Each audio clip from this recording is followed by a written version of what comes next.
Thank you all for joining here today. I'm sure there's a bit of a disappointment to not see Swami Yogatmananda here as he's traveling. He'll be out for next few weeks until the end of April. To those of you who came without knowing that he wasn't going to be in the class, I would say, sorry, you got to live with me today. And for those of you who came despite knowing this, I would say you are either very brave or very devoted, or both. But I can only thank you for being my audience today. While Swamiji is traveling, we will be taking a little different approach at reading of the Gospel of Sri Ramakrishna.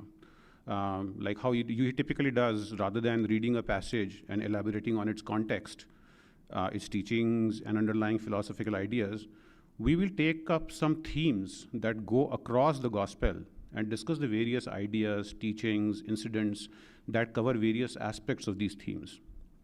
So today's theme is Narendranath, Sri Ramakrishna's chief disciple, who he prophesied would be the teacher of the world. We will read the various episodes around Narendra and discuss them. When I looked through it, there were about like 1,000 or 1,100 mentions of Narendranath. So, in terms of material, I probably had material for 3 or 4 classes. But what we have done is essentially taken a few episodes from the Gospel that kind of indicate the making of the world teacher through his interactions with Sri Ramakrishna and the other devotees. That's what we'll really be focusing on today. We will project the sections of the Gospel in the room here, so you can read along with me. As I'm reading, you can follow. I have also mentioned the dates and page numbers of these readings where applicable, but it may be a little bit hard for you to follow online. Probably the best if you just listen to the passages as I read them. The other thing I would say is that since we are going to cover a lot of content, sometimes it's not possible to go through all the context of that particular reading, but we will basically take some of the key themes and key lessons from each one of those readings and then go forward. And as a reminder, as Swamiji says every class, is that the Gospel of Sri Ramakrishna is the word of an incarnation of God, who always dwelt in the twilight zone between the mortal world and the immortal and infinite divine. So it is his words that we get lessons on how to unravel our inherent divinity, our inherent infinitude, and our inherent immortality. That is the real purpose of the study of this unique book. So before we dive into Narendra's episodes in the Gospel, let me just provide a bit of the context first. So Narendranath first met Sri Ramakrishna in November 1881. Sri Ramakrishna left his mortal frame in 1886, August 1886. Thus, Narendra spent about 5 years in close association with the Master. M, who is the recorder of the Gospel, first met Sri Ramakrishna in February 1882. This was only about 3 months after Narendra's own first meeting. Thus, the Gospel covers most of the period of Narendra's interactions with the Master. So that's what makes this very interesting for us. However, there's a flip side to it. The Gospel records mainly those conversations that took place on weekends and holidays, which is when M, who was a teacher, could typically visit the Master. These would also be the days that the householder devotees would be present. So, Sri Ramakrishna focused his conversations on the teachings for the householders. The young monastic disciples, who would later be the monastics, typically came on other days. The Master often spoke with Narendra himself privately, and when others were around, he would call him aside or converse in very low tones so that other people don't hear. So those exchanges with Narendra, where Narendra received his most intimate instructions, were not quite recorded. So we do not possess the full depth of that dialogue. As I had mentioned earlier, the Gospel provides us glimpses into the words and actions of an incarnation of God. So one of the most important one was the shaping of Narendranath into future Vivekananda, because he carried Sri Ramakrishna's mission forward.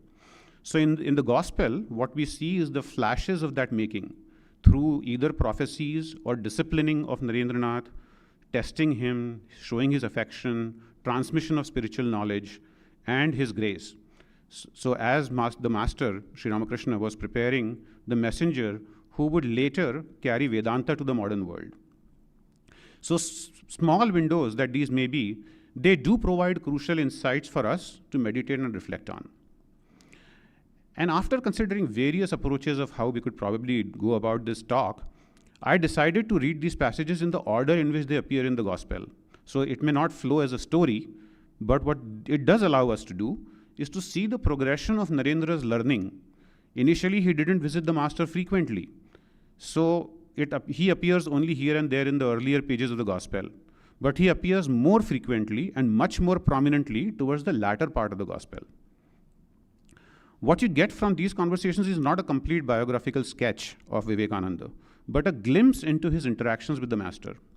Much of the biographical content comes from Narendra's self-narrations after the master's passing away, which I will not take up tonight. Those are available in the published biographies, so you can read them. Then the other important striking thing is that many of the mentions of Narendra in the Gospel involved his singing, which is actually quite revealing in terms of the songs that he sings and the impact that it has on Narendra himself and the audience. But I'll be skipping that because there were way too many of them and we don't have enough time. What we will do instead is to go through select conversations between the master and Narendra. And as we do this, I invite you to imagine and reflect on the living context of each scene. The scene setting, Narendra's circumstances, his state of mind, the master's words, and the effect those words seem to have on him. And as we do so, we may also remember that Narendra often stands before the master on behalf of all sincere spiritual seekers.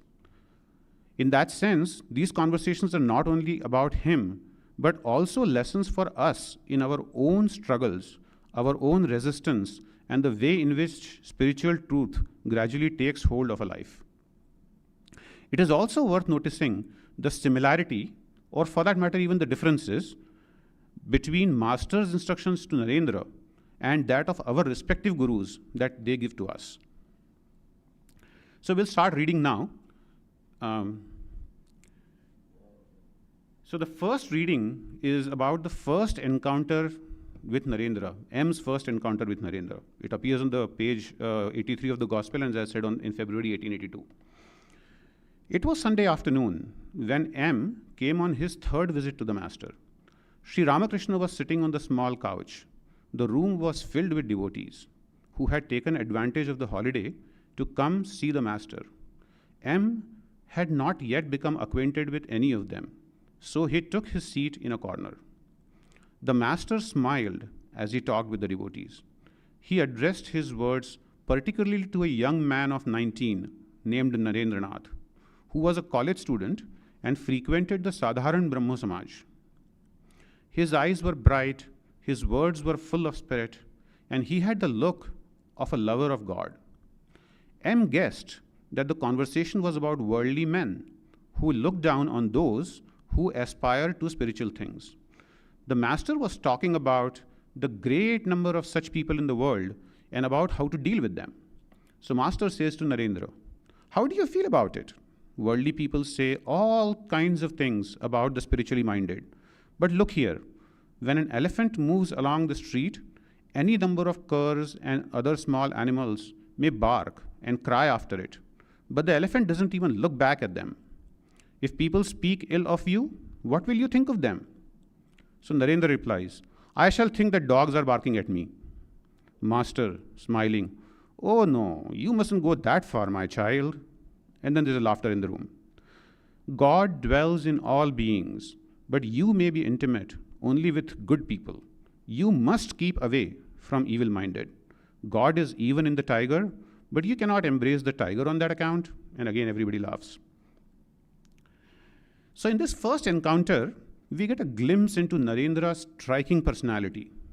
You notice that he's pretty direct, doesn't mince his words, has strong opinions, and expresses them in stern language. He is fearless and comes across as someone who is not bound by conventions. The master can be seen directing his strengths rather than suppressing them. You can also see the beginnings of the training where the master is teaching the ways of the worldly people and how to deal with them. We commonly see worldly people look down on spiritual aspirants. that can be very discouraging in the initial days. So you can get invited to all kinds of parties and social events, but when you go for spiritual gatherings, they discourage you, they ridicule you. And that's what you normally experience. So Master's advice is to ignore this and focus on your spiritual practices. Also notice that there is no condemnation of anyone, which is where Narendra was going. He says, recognize that there is God in everyone. The next reading comes on page 88 on the same day. Pointing to Narendra, and this was still Master's third visit, the same visit. Pointing to Narendra, the Master said, Narendra and people of his type belong to the class of the ever-free. They are never entangled in the world. When they grow a little older, they feel the awakening of inner consciousness and go directly towards God. They come to the world only to teach others. They never care for anything of the world. They are never attached to woman and gold. At this point, a few minutes later, Narendra left the room. Kedar, Pranakrishna, M, and others remained. Master says, you see, Narendra excels in singing, playing on instruments, study, and everything. The other day, he had a discussion with Kedar and tore his arguments to shreds. Everybody laughs at that. So this part shows us how Sri Ramakrishna understood Narendra from the very beginning. He sees in him a spiritual nature of an altogether different order. One of those rare souls who are not bound to the world from their very birth. You also see a keen admiration of Narendra's other talents, like music, etc. I think that Sri Ramakrishna was enjoying the divine sport in seeing how the divine was projecting through Narendra's talents. What Sri Ramakrishna used to say was all these talents that are projected are essentially an expression of the divine in you. You can see that the Master is already pointing to a destiny of Narendra, which is larger than any of the other ordinary disciples, a destiny of the teachership of others. One may ask, what is the need for all this teaching and training for a person who is born as ever free? The Master himself gives the answer here. If you notice in the reading, he says, they come to the world only to teach others. The purpose of all this training and us reading through it today is so that we can learn from them. The next reading occurs on page 91. Again, it's the same day. Now it was in the evening. At 5 o'clock in the afternoon, all the devotees except Narendra and M took leave of the Master. So only Narendra and M were there at that time. As M was walking in the temple garden, he suddenly came upon the Master talking to Narendra on the bank of the goose pond. Sri Ramakrishna said to Narendra, look here, come a little more often. Until then, Narendra used to hardly go. I think after his initial visits, he didn't go for quite a few weeks. So he may have probably been there a couple of times before this. So he says, come a little more often. You are a newcomer. On first acquaintance, people visit each other quite often, as is the case with a lover and his sweetheart. Both Narendra and him laugh at that. So please come, won't you? Narendra, a member of Brahma Samaj, was very particular about his promises. He says with a smile, yes, sir, I shall try. He does not commit, but he says, I'm going to try. As they were returning to the Master's room, Sri Ramakrishna said to M, when peasants go to market to buy bullocks for their plows, they can easily tell the good from the bad by touching their tails. On being touched there, some meekly lie down on the ground. The peasants recognize that these are without mettle and so reject them. They select only those bullocks that frisk about and show spirit when their tails are touched. Narendra is like a bullock of this latter class. He is full of spirit within. So Sri Ramakrishna here asks Narendra to visit often. Through Narendra, he is actually telling us that in early days, one must engage with the Guru and holy company frequently. This helps us to stay on the path, stay motivated, and helps accelerate spiritual progress. As dog lovers may know that if you're looking for hunting or shepherd dog, you want a very spirited dog, not a very meek one. So it is with the bulls that the Master is referring to. It's a very common rural analogy in India. So the point is that Sri Ramakrishna has already tested Narendra and found him to be a person who can take on the weight of the mission that he foresaw would befall Narendra. Also notice here how Narendra is careful in his speech and disciplined in his promise. He does not say more than he means. I will try is all that he says. That's the best that he could commit to do, and that's what he does. I find it a critical lesson for life to keep our speech and actions as close to each other as possible. It's a sign of deep and strong personality. Sometimes we're very, very casual with our words. I think it's important to pay some attention to our words. The next reading is from October 16, 1882. This was a Monday. This was a few days before the Durga Puja, the festival of the Divine Mother. And Sri Ramakrishna was in a very, very happy state of mind because Narendra was with him. He used to be very happy when Narendra was with him. And Narendra had actually brought 2 or 3 other young members of the Brahmo Samaj to the temple garden. And apart from that, Rakhal, Ramlal, Hazra, and M were there with the master. So on page 24, this continues. When Narendra and his friends had finished bathing in the Ganges, the master said to them earnestly, "Go to the Panchavati and meditate there under the banyan tree. Shall I give you something to sit on?" About 10:30, Narendra and his Brahmo friends were meditating in the Panchavati. After a while, Sri Ramakrishna came to them. M too was present. The master said to the Brahmo devotees, "In meditation, one must be absorbed in God.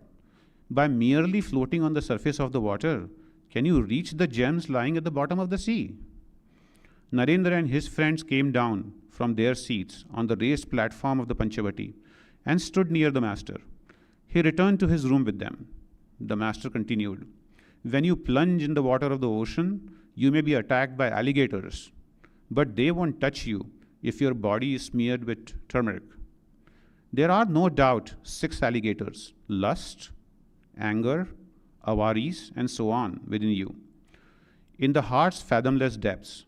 But protect yourself with the turmeric of discrimination and renunciation, and they won't touch you. What can you achieve by mere lecturing and scholarship without discrimination and dispassion? God alone is real, and all else is unreal.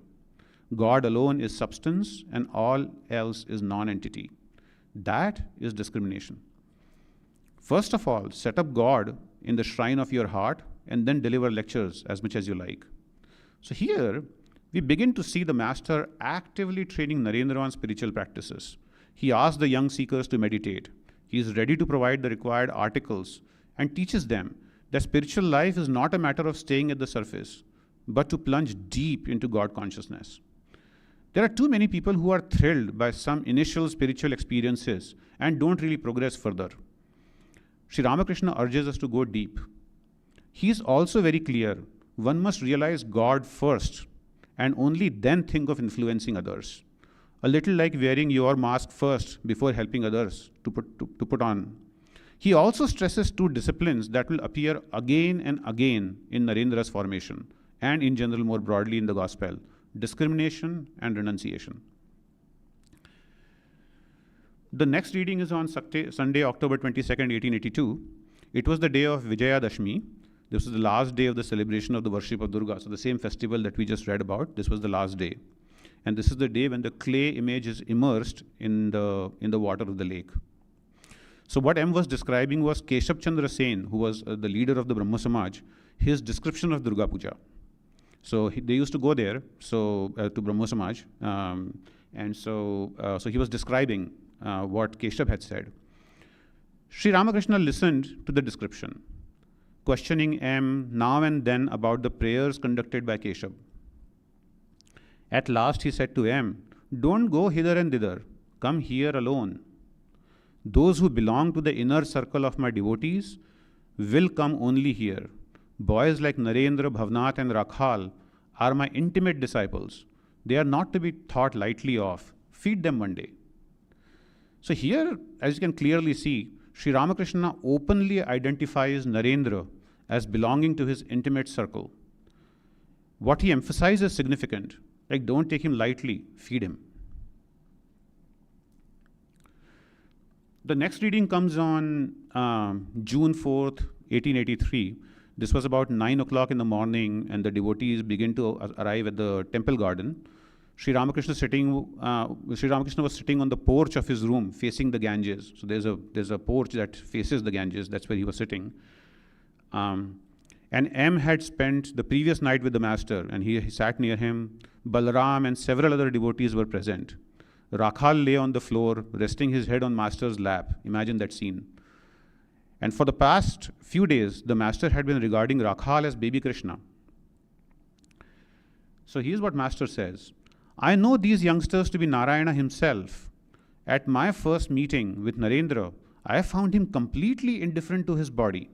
When I touched his chest with my hand, he lost consciousness of the outer world. Regaining consciousness, Narendra said, "Oh, what have you done to me? I have my father and mother at home."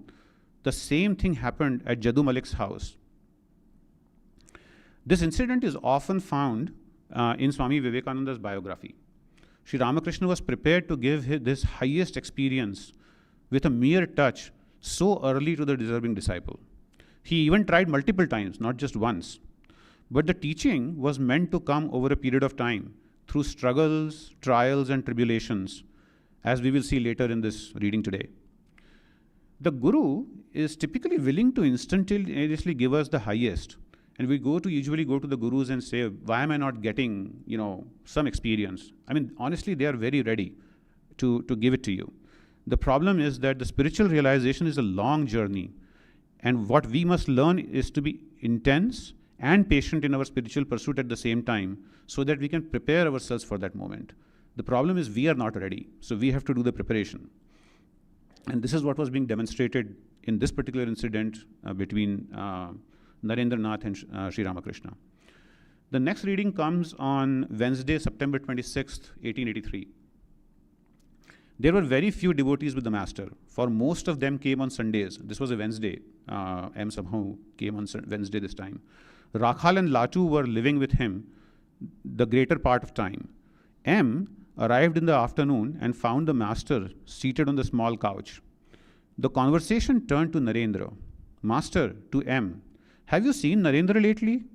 With a smile, he said of me, now this is Narendra talking about Sri Ramakrishna. He still goes to the Kali temple, but he will not when he truly understands. Imagine Narendra saying this about Sri Ramakrishna.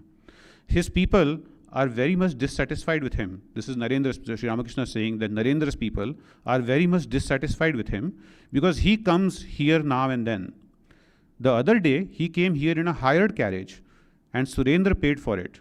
Narendra's aunt almost had a row with Surendra about it. So this reminds us that Narendra's spiritual life was not a cakewalk. It unfolded under real human pressures. His visits to Dakshineshwar were not welcomed at home. He had to bear misunderstanding and resistance from family and society. That tension between inner call and outer pressure would remain an important part of his formation. And we will see some of the instances further down.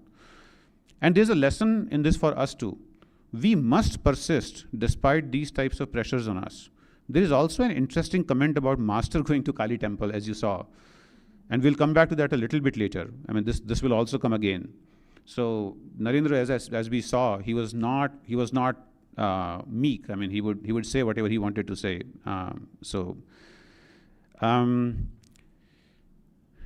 The next reading comes on Sunday, March 2nd, 1884.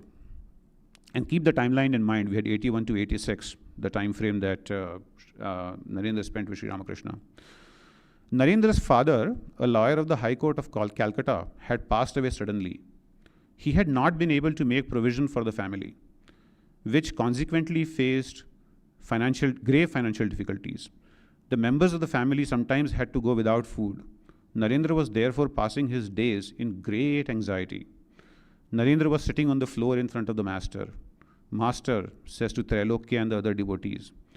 Now he understands the situation of Narendra. So he says, the joys and sorrows of the body are inevitable. Look at Narendra. His father is dead, and his people have been put to extreme suffering. He can't find any way out of it. God places one sometimes in happiness and sometimes in misery. Trailokya says, Revered Sir, God will be gracious to Narendra.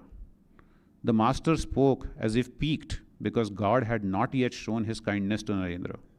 Now and then he cast an affectionate glance at his beloved disciple. Notice the love in the Guru's eyes. So Narendra's father had passed away with heavy debt. Despite earning well, he was actually a lawyer in the High Court. So he used to earn pretty well, but he spent way beyond his means. He was very generous in giving charity and others. This had landed the family into financial difficulties. Narendra's struggle had become much harsher now. He no longer faced only opposition or inconvenience, but genuine suffering, poverty, anxiety, and responsibility after his father's death. The Master provides an important lesson here, that joys and sorrows are inevitable in our life. He links this to the body. So as long as we are body conscious, these are inevitable. He also says that it is God alone who places one in these situations. So it's an act of God, which is something we should remember. We often ask why we suffer. Suffering is an act of God to teach us that we need to evolve beyond our body consciousness, because that's how you get rid of suffering. In case of Narendra, though, there was a much bigger purpose. He wouldn't have been accepted as a world teacher if he hadn't gone through these tribulations. It was an essential part of his preparation to be the world teacher. Imagine Narendra preaching religion to people who are suffering. They would question him that you have never seen this kind of life. Why are you teaching us? But he had been through every bit of that. The next reading appears on March 23rd, 1884. Sri Ramakrishna was sitting in his room after his midday meal with Rakhal, Ram, and some other devotees. Ram says, "There is a talk of Narendra's marrying Mr. R. Mitra's daughter. Narendra has been offered a large dowry." Master says, smiling, "Yes, Narendra may thus become a leader of society or something like that." This was a sarcastic comment. We'll talk about that. "He will be an outstanding man, whatever career he follows." The Master did not much encourage the conversation about Narendra. So here comes the grand temptation in the life of Narendra. In the midst of financial difficulty, marriage with a substantial dowry could have offered relief, stability, and a respectable worldly life. It becomes a real test of renunciation. We all must not only navigate through joys and sorrows or sufferings, as we saw above, but also through temptations and learn to resist them. Again, as we saw before in case of Narendra, there was a larger purpose for these temptations to appear. We also see the same thing in Jesus' life as an example. The next reading comes on August 3rd, 1884. This is Hazra talking. Now he says, Narendra is again involved in a lawsuit. Master says, he doesn't believe in Shakti, the Divine Mother. If one assumes a human body, one must recognize her. Hazra says, Narendra says, if I believed in Shakti, all would follow me. Therefore, I cannot. Master, but it is not good for him to go to the extreme of denying the Divine Mother. He is now under Shakti's jurisdiction. Even a judge, while giving evidence in a case, comes down and stands in the witness box. So what had happened was that Narendra's relatives had taken over his ancestral home, and he was involved in a lawsuit around the ownership of the inheritance rights of his rather large ancestral property. So what Sri Ramakrishna says is that, in fact, just to be, I think his family was actually no longer living in that house. They had to step out and live in a smaller home. So he had no money to pay for all that. So Sri Ramakrishna says that Narendra is experiencing these because the Divine Mother is trying to teach him a lesson. If you remember, we read earlier that Narendra ridiculed Sri Ramakrishna's visit to the Kali temple. Narendra still resists the idea of Shakti, the Divine Mother, and her form. Sri Ramakrishna tells Narendra to accept Shakti, but patiently waits till Narendra learns it for himself through his experiences. The lesson for us is that if we have body consciousness, then we must recognize and surrender to the Divine Mother and her forms. What is also interesting in this passage is Narendra's keen awareness that if he does something, then others might follow him. So it is clear evidence that he was thinking like a leader and making sure that he tested every step before undertaking it. The next reading comes on September 6th, 1884. Pandit Shashadhar's host had been thinking of inviting the master for dinner. We're going to, this is the thing we're going to miss. Some of these people like Pandit Shashadhar, typically when we go through these in detail, we can talk about who they are, but I'm focusing on the key lessons as we go through each one of these passages. So Pandit Shashadhar's host had been thinking of inviting the master for dinner. Master, I have heard that his host is not an honest man. He is immoral. Narendra says, that is why you didn't drink the water he touched. It happened the first day you met Shashadhar at his house. How did you come to know he was immoral? Master says, smiling, Hazra knows of another instance. It happened at Sihor in Hriday's house. Hazra, the man was a Vaishnava. He came with me to see you, meaning Sri Ramakrishna. As soon as he sat in front of you, you turned your back on him. The master says, we learnt later that he led an immoral life. And then he says to Narendra, you used to say at first that these were all hallucinations. So Narendra used to question Master all the time. And, the Master could not touch food or water offered by people of questionable character. And Narendra didn't understand it, and Narendra didn't accept it for a long time. And now here is what Narendra says. How was I to know? Now I see that you are always right. This is 1884. So this passage gives us a little bit of a glimpse into Narendra now beginning to acknowledge the master's spiritual insight. Keep in mind, he was following Sri Ramakrishna. He kept coming. So it was not that he is completely devoid of respect for Sri Ramakrishna, but he would question him. But now he started to recognize, the spiritual insight that Sri Ramakrishna had to offer. Earlier, he had dismissed such perceptions as hallucinations. But here he admits that experience is slowly convincing him otherwise. He says, now I see that you're always right. Even so, this does not mean that his questioning has ended. Narendra would continue to test and probe the master's teachings, but we begin to see the first signs of deeper acceptance developing. The next reading comes on Monday, September 29, 1884. This was again during a Durga Puja for 1884. This is the third day of Durga Puja. Sri Ramakrishna was sitting on the small couch in his room. Narendra, Baburam, Bhavnath, and M were sitting on the floor. Narendra referred to the various religious sects, specifically the Ghoshpala and the Panchanami sects and others. And Sri Ramakrishna described their views and condemned their immoral practices. He said that they could not follow the right course of spiritual discipline, but enjoyed sensuous pleasures in the name of religion. So these are very specific sects that came about in North Calcutta that had very questionable practices in terms of religion. So Master says to Narendra, you need not listen to these things. The Bhairavas and the Bhairavis of the Tantric sect also follow this kind of discipline. In this form of sadhana, one cannot always maintain the right attitude. There are various paths to reach God. Each view is a path. It is like reaching the Kali temple by different roads, but it must be said that some paths are clean and some dirty. It is good to travel on a clean path. Many views, many paths, and I have seen them all. So this was one of the core teachings of Sri Ramakrishna. As many views, so many paths. Jato mat, tato path, he used to say in Bengali. His inclusivity was so great that he acknowledged the viability of some of the methods that look immoral on the surface. By the way, these sects were meant to be very inclusive sects because they didn't follow caste boundaries and all that. So they were meant to be inclusive, but they just had questionable practices. Because some of these methods, they involved women and, as a method to sort of transcend the sensual world. But Sri Ramakrishna also wanted to provide a path that is suitable for most people in the present age. He does that through this teaching to Narendra.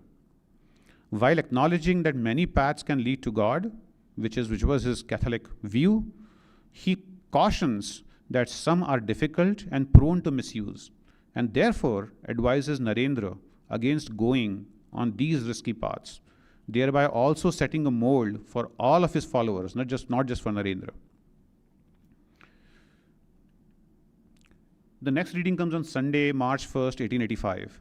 Sri Ramakrishna was seated on the small couch in his room, absorbed in deep samadhi. Narendra entered the room and saluted the master. They began to talk together. A little bit later, Sri Ramakrishna says to Narendra, "Are you well? I hear that you often visit Girish Ghosh at his house. Is it true?" Narendra, "Yes, sir. I go there now and then." Girish Ghosh, he was a very famous dramatist in Calcutta, had been visiting Sri Ramakrishna for some months. The master said that none could fathom the depth of Girish's faith, and his longing for God was as intense as his faith was deep. At home, he was always absorbed in the thought of Sri Ramakrishna. Many of the master's devotees visited him. They talked only about Sri Ramakrishna. But Girish was a householder who had varied experiences of worldly life. And the master knew that Narendra would renounce the world, that he would shun women and gold, both mentally and outwardly. So master again says, "Do you visit Girish frequently?" Then he says, "No matter how much one washes a cup that contains a solution of garlic, still a trace of the smell will certainly linger. The youngsters who come here are pure souls, untouched by women and gold. Men who have associated a long time with women and gold smell of the garlic, as it were. They are like a mango pecked by crows. Such a fruit cannot be offered to the deity in the temple." There's a custom in India that you don't offer something that has already been eaten to the temples. And you would hesitate to eat it yourself. Imagine, can you eat something that has been pecked by the crows? After a few minutes' silence, he said to Narendra tenderly, "My child, you will not attain God without renouncing women and gold." As he said this, great emotion welled up in his heart. Fixing on Narendra an earnest and tender look, he sang a song. Narendra looked at the master with tears in his eyes. A visitor who was there for the first time heard and saw all this. He said to the master, "Sir, if one must renounce women and gold, then what should a householder do?" Master says, "You may enjoy women and gold. What has passed between us is no concern of yours." So this reveals that the master's completely uncompromising attitude towards the renunciation of women and gold, or lust and greed as he used to call it, especially for someone like Narendra, whom he was preparing for a life of total renunciation. Even though Sri Ramakrishna deeply admired Girish's extraordinary faith, I mean, imagine Girish was always talking about Sri Ramakrishna and there was such a lot of devotional environment around him. He still cautions Narendra to be careful about close association, using vivid metaphors like lingering smell of garlic to illustrate how worldly impressions can subtly affect the mind. For Narendra, the standard was higher because the master clearly saw in him a future monk and the spiritual leader whose life had to remain free from even the slightest attachment to lust and greed.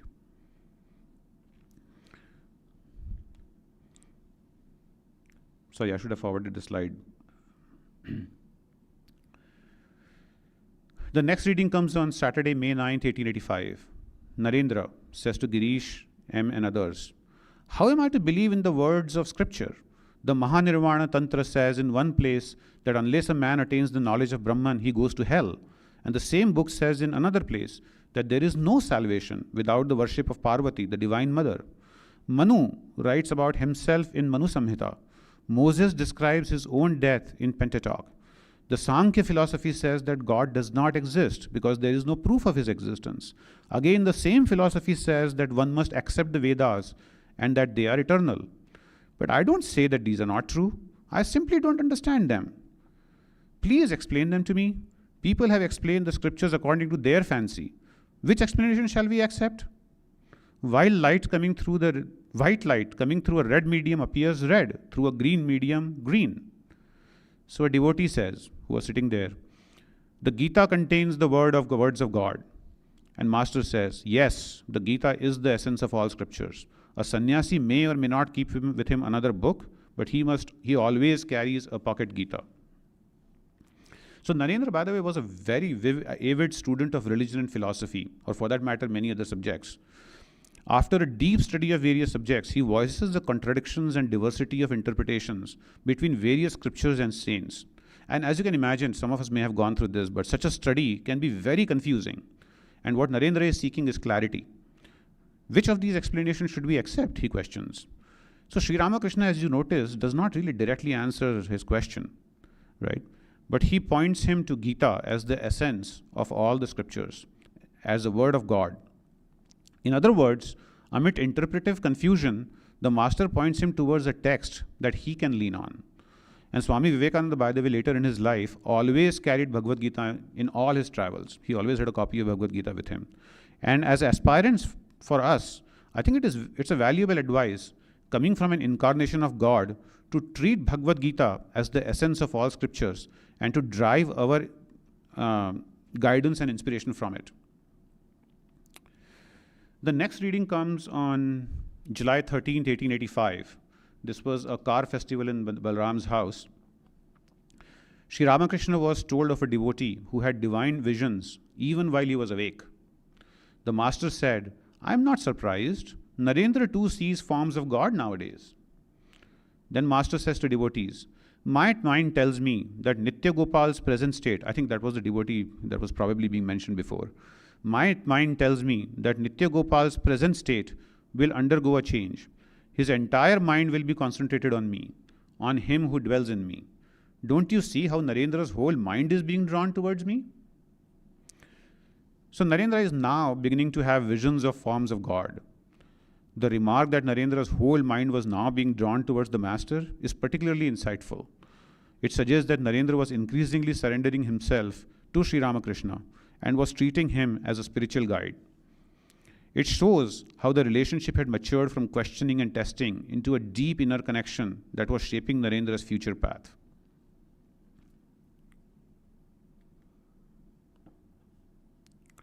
The next reading comes on Monday, October 26, 1885. A band of young disciples led by Narendra was preparing to renounce the world and dedicate their lives to the realization of God and the service of humanity. Narendra entered the room and sat near Sri Ramakrishna. Since the death of his father, he had been very much worried about the family's financial condition. He now had to support his mother and brothers. Besides, he was preparing himself for his law examination. Later, he had served as a teacher in the Vidyasagar school at Baobazar. He wanted to make some arrangement for his family and thus get rid of all his worries. Keshav Sen, again the same person, the leader of Brahma Samaj, Keshav Sen also said something like that. He said to me, "Sir, suppose a man wants first of all to make a suitable arrangement for his property and estate and then think of God, will it be all right for him to do so? Is there anything wrong about it?" I said to him, "When a man feels utter dispassion, he looks on the world as a deep well and his relatives as venomous cobras. Then he cannot think of saving money or making arrangements about his property. God alone is real and all else illusory. To think of the world instead of God?" This was Sri Ramakrishna exclaiming. At these words, Narendra felt as if struck by an arrow. Remember, he was like burdened with this responsibility to take care of his parents, his sister, his mother and sister,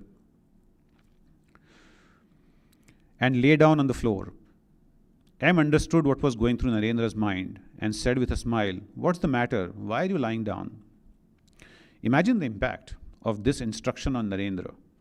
Even though Narendra was burdened with the very real responsibility of supporting his struggling family, the master urges him not to become entangled in worldly arrangements, but to fix his mind wholly on God. This shows how uncompromising Sri Ramakrishna was in shaping Narendra's spirit of renunciation. This echoes the teaching of Jesus in the Bible: "Seek first the kingdom of God, and all other things shall be added on to you." Sri Ramakrishna was preparing Narendra for a future role in which he would teach the world complete reliance on God and the courage to place the spiritual truth above worldly security.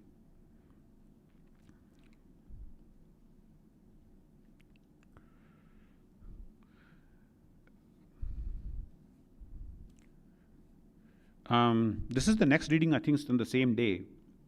And then Narendra says to the doctor who was present there, "We think of him," that is Sri Ramakrishna, "as a person who is like God.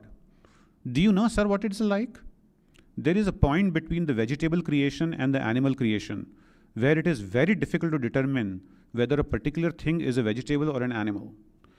Likewise, there is a stage between the man world and the God world where it is extremely hard to say whether a person is a man or God, Remember we said Sri Ramakrishna always lived at that twilight zone between the divine and the world, right? And so now Narendra is starting to talk about that. His understanding of the master was gradually evolving. Though he had earlier resisted the idea that God could take human form, he now acknowledges that Sri Ramakrishna seemed to stand at the mysterious boundary between the human and the divine, a recognition that reflects the deepening reverence he was developing for the master's spiritual stature. The next passage is a little bit long, but I really found this extremely insightful. So I'll take a few minutes to just read this, and please do pay attention. I find it a very powerful reading. Narendra had arrived. This was, by the way, incidentally, this was January 4th, 1886, about 3 days after what is now called as Kalpataru Day. So that also makes this significant, even though Kalpataru Day is not referenced in this particular reading. Narendra arrived. Now and then the master looked at him and smiled. It appeared to M that day the master's love for his beloved disciple was boundless. He indicated to M by a sign that Narendra had wept. Then he remained quiet. Again he indicated that Narendra had cried all the way from home.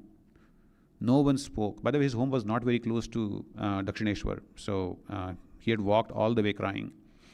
Narendra broke the silence. He says, I have been thinking of going there today. Master, where? To Dakshineshwar. Oh, this was in Kashipur. Sorry, not Dakshineshwar, because Sri Ramakrishna was in Kashipur at that time, which is quite far from Dakshineshwar. So where? Narendra says to Dakshineshwar, I intend to light a fire under the bale tree and meditate. Master, no, the authorities of the powder magazine will not allow it. The Panchavati is a nice place. Many sadhus have practiced japa and meditation there. But it is very cold there. The place is dark too. Again, for a few moments, all sat in silence. Master to Narendra smiling, won't you continue your studies? Narendra, looking at Master and M, I shall feel greatly relieved if I find a medicine that will make me forget all that I have studied. It was evening. Narendra was sitting in a room downstairs. He was smoking and describing to M the yearning of his soul. No one else was with them. Narendra, I was meditating here last Saturday when suddenly I felt a peculiar sensation in my heart. M, it was the awakening of the Kundalini. Narendra, probably it was. I clearly perceived the Ida and Pingala nerves. I asked Hazra to feel my chest. Yesterday I saw him, meaning the master upstairs, and told him about it. I said to him, all the others have had their realization. Please give me some. All have succeeded. Shall I alone remain unsatisfied? What did he say to you? Narendra, he said, why don't you settle your family affairs first and then come to me? Again, I think it's a sarcastic comment. You will get everything. What you want? I replied, it is my desire to remain absorbed in samadhi continuously for 3 or 4 days. Only once in a while coming down to the sense plane to eat a little food. Thereupon he said to me, you are a very small-minded person. There is a state higher even than that. All that exists are thou. It is you who sing that song. M, yes, he always says that after coming down from samadhi, one sees that it is God himself who has become the universe, the living beings and all that exists. The Ishwar Kotis alone can attain that state. An ordinary man can at the most attain samadhi, but he cannot come down from that state. So now Narendra says, he said, settle your family affairs and then come to me. You will attain a state higher than samadhi. I went home this morning. My people scolded me, saying, why do you wander about like a vagabond? Your law examination is near at hand and you are not paying any attention to your studies? You wander about aimlessly? Narendra, I have no more taste for the world. I do not relish the company of those who live in the world. Of course, with the exception of 1 or 2 devotees. Narendra became silent again. A fire of intense renunciation was burning within him. His soul was restless for the vision of God. He resumed the conversation. Master, how wonderful Narendra's state of mind is. You see, this very Narendra did not believe in the forms of God. And now you see how his soul is panting for God. You know that story of the man who asked his guru how God could be realized. The guru said to him, come with me, I shall show you how one can realize God. Saying this, he took the disciple to a lake and held his head under the water. After a short time, he released the disciple and asked him, "How did you feel?" "I was dying for a breath of air," said the disciple. That's the kind of longing we want to have for God if we really want to realize God. So this short exchange is actually very rich and very revealing. It reveals some special and important aspects of Narendra's inner life and Master's training of him. First, we see the intensity of Narendra's quest for God. In the midst of extreme family difficulties and financial anxiety, he walks miles from home to Kashipur, even breaking down in tears along the way. His longing for God had reached such a point that worldly suffering could no longer divert his mind from spiritual goal. We also see the Master's subtle method of drawing out Narendra's state of mind. When Sri Ramakrishna asks about his studies or suggests that he settle his worldly matters first, this is my opinion. I don't think he's encouraging these things because, as you can imagine, he has to be consistent across what he's trying to say. Rather, I think he's provoking Narendra to reveal what's happening within him. And Narendra's response shows a deep spirit of dispassion towards worldly pursuits. Studies, career, and the worldly arrangements no longer attract him. His mind is fixed only on the realization of God. At the same time, the conversation reveals Narendra's genuine spiritual progress. He speaks about the awakening of spiritual energy within him and profound inner experiences associated with the rising of Kundalini. This is significant because Narendra was not someone who made exaggerated spiritual claims. His rational and questioning temperament meant that he would only speak of such experiences if he was firmly convinced of their truth. So coming from Narendra's mouth, they have a lot of meaning. Finally, the Master makes a striking point. Samadhi itself is not the final goal for Narendra. For most seekers, Samadhi could be the culmination of a lifetime of spiritual practice. But Sri Ramakrishna indicates that Narendra is meant for something far greater. He must go beyond personal liberation and accomplish a larger work for humanity. In this way, the Master is clearly shaping not just a monk, but a future leader in the form of Vivekananda. The next reading appears on Thursday, March 11, 1886. And Master is saying to Narendra, "But the theory of Maya is dry." And then he says to Narendra, "Repeat what I said." Narendra says, "Maya is dry." Sri Ramakrishna affectionately stroked Narendra's face and hands and said, "Your face and hand shows that you are a bhakta. But the jnani has different features. They are dry." This was to reflect in how loving Swami Vivekananda was towards his future disciples and other members of the Ramakrishna mission that he eventually founded. Master said, smiling, "I see that preparations are going on for a grand renunciation." Narendra and the devotees look silently at the Master. Rakhal resumes the conversation. Rakhal, smiling to the Master, "Narendra is now beginning to understand you rather well." Sri Ramakrishna laughs and says, "Yes, that is so. I see that many others too are beginning to understand." To M, he says, "Isn't that so?" M says, "Yes, sir." So this passage really gives us a glimpse into Sri Ramakrishna deliberately training Narendra by having him repeat certain spiritual ideas. Like when the Masters ask him to repeat that Maya is dry, he is emphasizing one of his central teachings, that mere intellectual analysis of the world as illusion can become sterile unless it is balanced by devotion and living spiritual experience.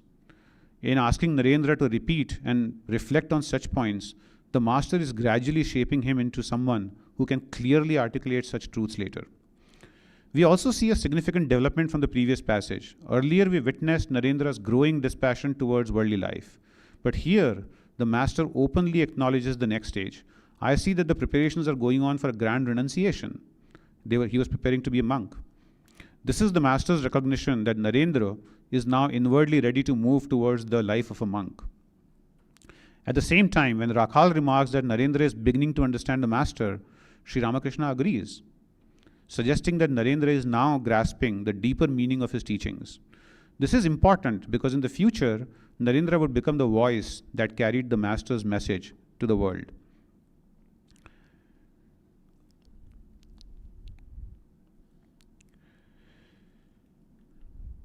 The next reading comes on April 21, 1886. I guess in the interest of time, what I would do is not read the whole thing, but I've underlined a couple of pieces which will just read a couple of sentences from this. Here, Narendra says, "Has anybody seen God as I see that tree?" M says, yes, our master has seen God that way. And Narendra says, oh, it may be his hallucination. And keep in mind, this is Wednesday, April 1886, right? And Sri Ramakrishna left his mortal body on August 1886. So it was just a few months before that. And he's still talking about this. And then Narendra, he said to me, some people call me God. So Sri Ramakrishna says to Narendra that some people call me God. And I replied, let 1,000 people call you God, but I shall certainly not call you God as long as I do not know it to be true. And later on, he composed hymns like Om Rim Ritam, right? So, I mean, it's interesting, even after all the extraordinary experiences that he had with the master, Narendra's questioning spirit never completely disappeared. True to his nature, he continued to examine, test, and doubt, even toward the very end of Sri Ramakrishna's life. It was in response to this final inner doubt that Master made the remarkable declaration that the one who had been born as Rama and Krishna was now present in this life as Ramakrishna. I would not like to conclude today's reading. I'm sure each one of you has your own takeaways from listening to these conversations. One could learn many different lessons from them. The spirit of fearless inquiry that Narendra displayed before the Master, the uncompromising ideal of renunciation that Sri Ramakrishna repeatedly emphasized, and the gradual revelation of Narendra's divine authority as the future teacher of the world. And the whole point of reading is that we should be able to take this and make our own interpretations, take our own lessons based on where we are in our own spiritual journey. But after reading these conversations several times, one thought stands out to me above all.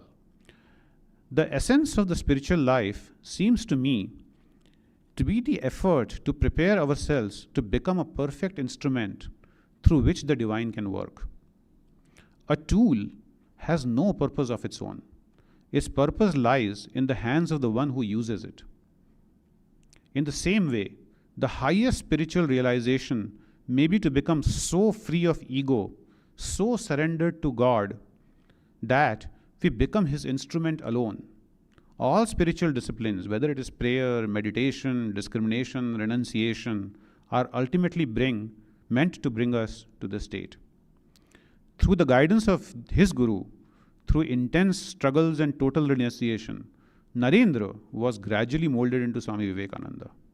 And Vivekananda himself later described his life in exactly this spirit when he said that he was a voice without a form.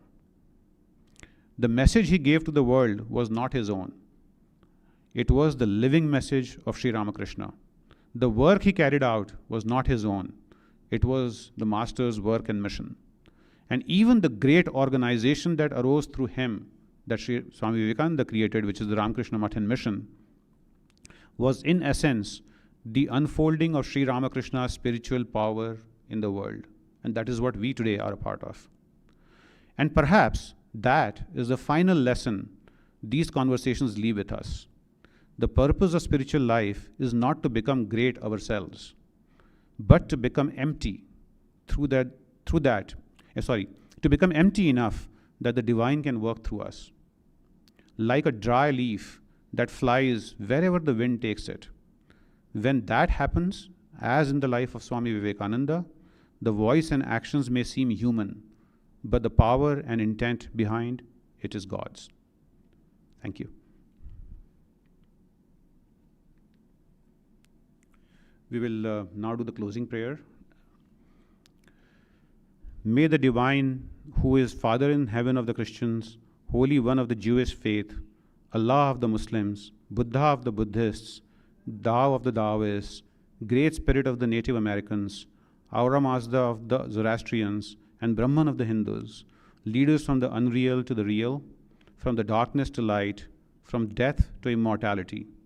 May the all-loving being manifest himself unto us and grant us abiding understanding and all-consuming divine love. Peace, peace, peace be unto us all.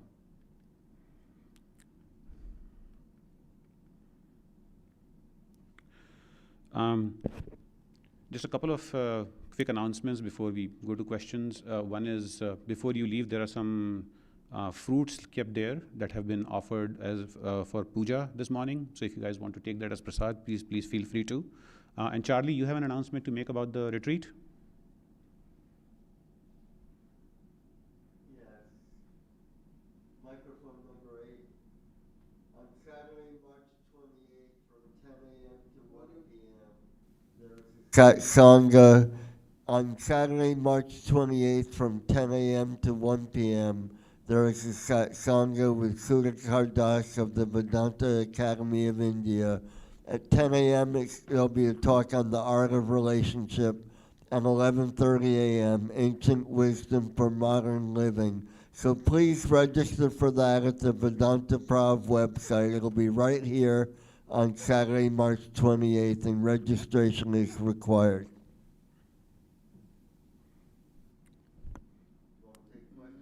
Yes, I mean, if anybody has any questions here in the room or online, we can probably talk about it a little bit. I mean, keep in mind, I can't answer the questions the same way as Swami used to do, obviously. But, I mean, I did spend some time, going through, as I said, like there were like 1,000 mentions of Narendra in the Gospel. So, I had to go through each one of them to figure out which ones are more relevant. And it was not an easy task. I could probably have this task for like another two, instances or 3 instances maybe. There's so much material out there. But yeah, I mean, if you guys have any questions, please feel free. Teresa has one. All right, Teresa, then Ashutosh. That part where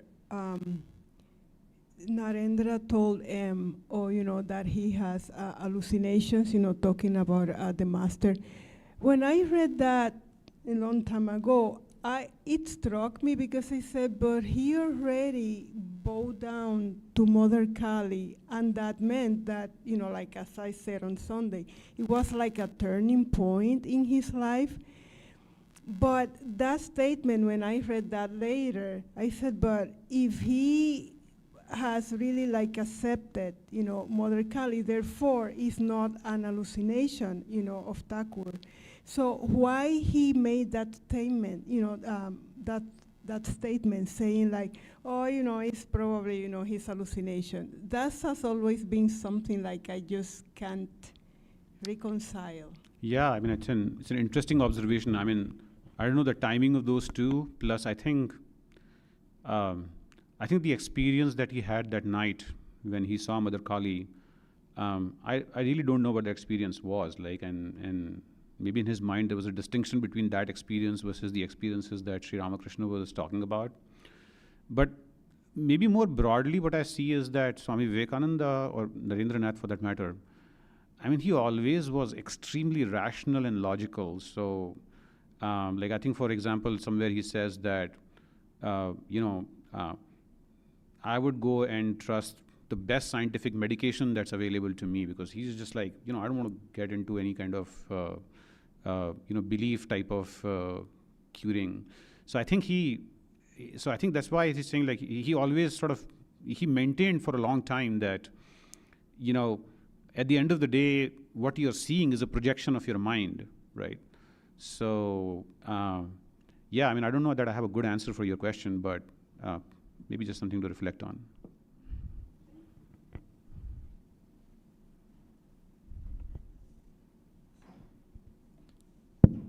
Yeah, I have a small comment on the same question.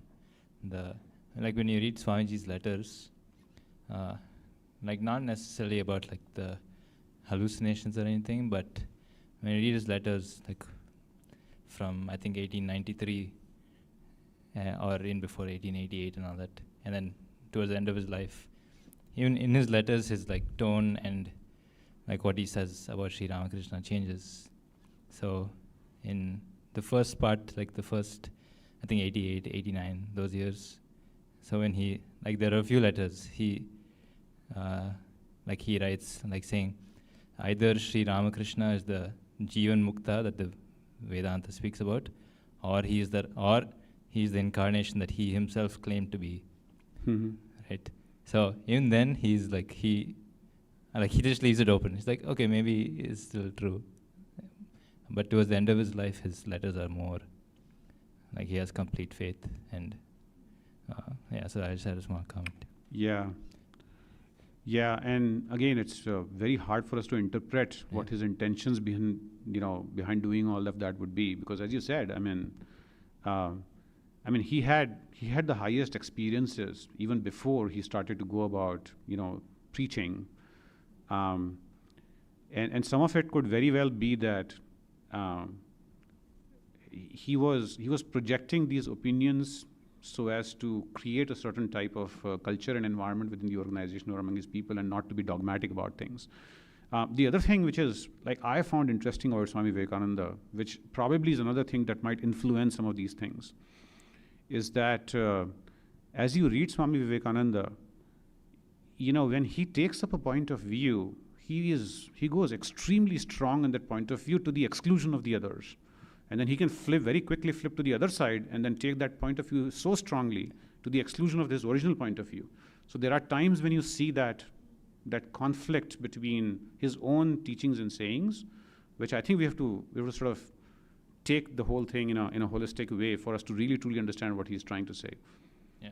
And I just had one question, which is so like the statements where Sri Ramakrishna says, like, why don't you go take care of your family first? And like you're saying that you think that he was being sarcastic, right? Like in the Indian, like, or the Bengali or the Hindi version, is it clearer if he's being sarcastic or not?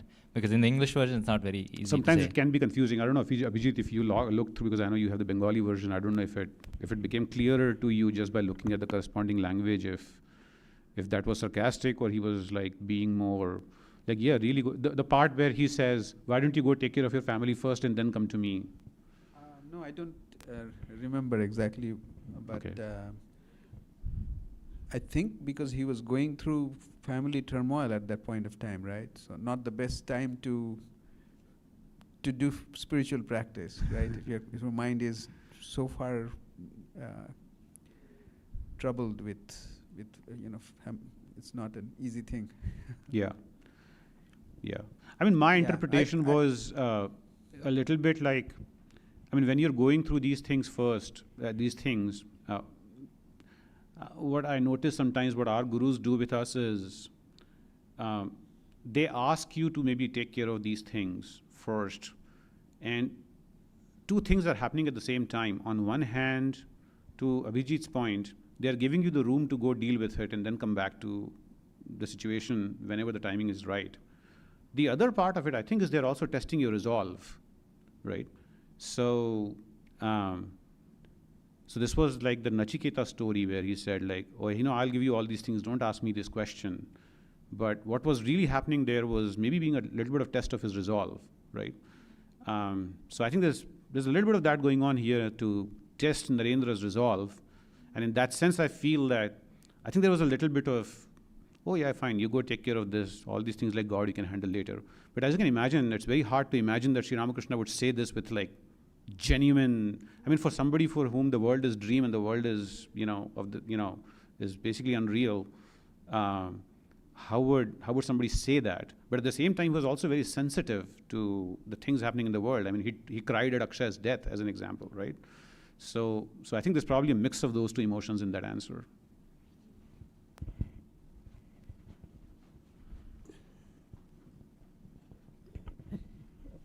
Excellent. I mean, I feel like I'm answering on behalf of Sri Ramakrishna and Narendranath, which I'm absolutely not qualified to do. But I think these are great. I mean, as we study these topics, I think it's really worth, I mean, these are great conversations for us to think and wonder. Sorry, Tilakji, go ahead. It's an excellent talk. Thank you. I also feel that there is a subtext and a different story that I keep seeing every time I hear these, write-ups and the readings that you did, which is how M is watching the evolution of Vivekananda, how, and how he's chronicling it, tells a whole side story of what is happening, and he pays very close attention to that. I was just wondering what you thought of that. Have you seen that? No, absolutely. And in fact, that's why I said early on, I think, there's one way to study Swami Vivekananda by actually going through his biography.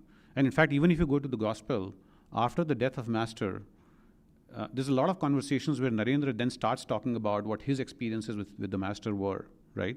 And so they're very revealing in terms of what those conversations were. But I kept it to the narrated part by M. So you're right, like when you go through the biographical sketch, you see a different flavor for what's going on. And here, since it's coming from M's point of view, you almost see a different story emerging, right? I wouldn't say different story, but a different side of the same story emerging. So that's why I think it was very insightful for me. This is the first time I did something like this, to go through the entire gospel with just Narendra's lens, right? And it was interesting to see what was coming out. And just so you know, like when I approached this initially, I had lots of different ideas about how I should go about it. But in the end, I felt like if we just go through the sequence, at least like as a reader, we can then leave these impressions behind and have people kind of come up with their own ideas of what actually happened. Any other thoughts, questions in the room? Ask if there are any up there. Any questions up there online? No questions? Okay. So I think then we can conclude for the day. Any other announcements to make, Charlie, or are we good? We're good? Okay, thank you. Then we will close for the day.